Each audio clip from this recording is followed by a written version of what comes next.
Сәлеметсіздер ме балалар? Ана тілі пәні 1-ші сынып 11-ші сабақ. Бүгінгі сабақтың тақырыбы жуан және жіңішке дауысты дыбыстар. Әже, Сырбай Мәуленов. 1-ші жаттығу өлеңді мәнерлеп оқы, жаттап ал. Мейірімді жібектей, күндей ыстық құшағы, ет жүрегі елжіреп, құлыным деп құшады. Жан жуытпай маңына, ас сақтайды кәрі әжем, 5 ап келсем алдында, биіктейді дәрежем. Әженің құшағын неліктен күнге теңеген. Өлеңдегі сөздерден жіңішке дауысты дыбыстарды тап. Жіңішке дауысты дыбыстар ә, е, ү, ү. Сырбай Мәуленов ақын, көптеген кітаптар жазған. 1922 жылы Қостанай облысы Жангелдин ауданы Торғай ауылында дүниеге келген. Ұлы Отан соғысына қатысқан. Сұрақтарға жауап берейік. Әженің құшағын күнге теңеу себебі мейірімді, кеңпейілді, мінезі жібектей, бар тәттіні немересіне тосады. Өлеңдегі сөздерден жіңішке дауысты дыбыстарды тап.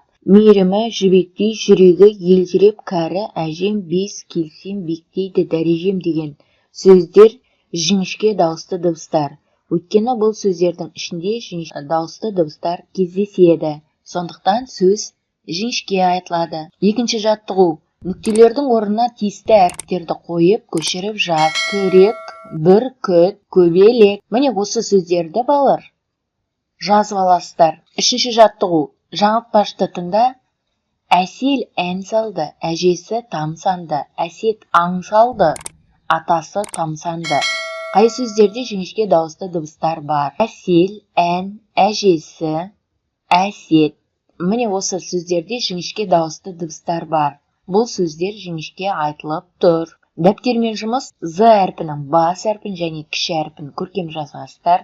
2-ші жаттығу. Күрек, бүркіт, көбелек сөздерін жақсы етіп дәптерге жазып аласыздар. Көп нүктенің орнына тиісті әріптерді қойып, өлеңді көшіріп жазасыздар. Балапаның да тілегі, дананың да тілегі, ауырмасын ешқашан аналардың жүрегі. Міне балалар, осымен сабағымыз аяқталды. Назарларыңызға рахмет. Сау болыңдар.